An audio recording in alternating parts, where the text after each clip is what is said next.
खरात संदर्भातल्या आणखी महत्त्वाच्या अपडेट्स आपण जाणून घेऊया। आमचे प्रतिनिधी नाशिकमधून योगेश खरे संपूर्ण घडामोडींवर लक्ष ठेवून आहेत। योगेश, सगळ्यात महत्त्वाचं आतापर्यंत ज्या खरातचे सगळे कारनामे आपण प्रेक्षकांना सांगितले त्यामध्ये एक महत्त्वाची बातमी ती म्हणजे त्यांना पोलीस कोठडीमध्ये अशी कबुली दिल्याची माहिती कळतीये, झुकती है दुनिया झुकाने वाला चाहिए।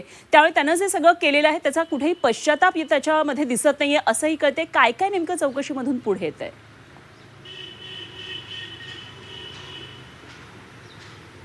अशोक खरातनं आत्तापर्यंत आपण वशीकरण किंवा वेगवेगळ्या विधिवत पूजा या आपण करत होतो आणि जे काही लोक होते ते स्वतःहून माझ्याकडे त्यांचं भविष्य बघण्यासाठी येत होते आणि त्यांना आवश्यक असलेल्या त्या पूजा मी करत होतो आणि त्या विधिवत होत्या।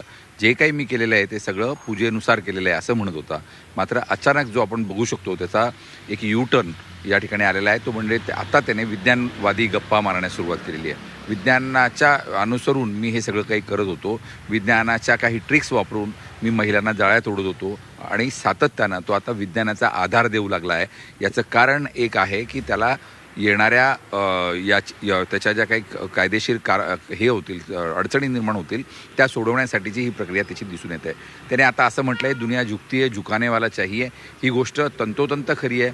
खरातनं अनेकांना अगदी सर्वसामान्य माणसांपासून तर राज्याच्या मोठ्या नेत्यांपर्यंत सर्वांनाच त्याने झुकवलेलं आहे आणि त्याने या विज्ञानाच्या ट्रिक वापरून झुकवलेलं आहे। त्यांच्यातला अंधविश्वास जो होता तो विश्वास जागृत करून झुकवलेला आहे आणि वेगवेगळ्या ट्रिक्स वापरून त्याने हे केल्याचं आता समोर आलेलं आहे। त्याने एकूणच त्याचा गुन्हा हा मान्य केलेला आहे। तो कुठल्या अँगलने केला, कुठल्या याच्यातून केला ती गोष्ट आता हे मात्र त्याने गुन्ह्याची कबुली जबाब दिला आहे असं म्हणायला हरकत नाही।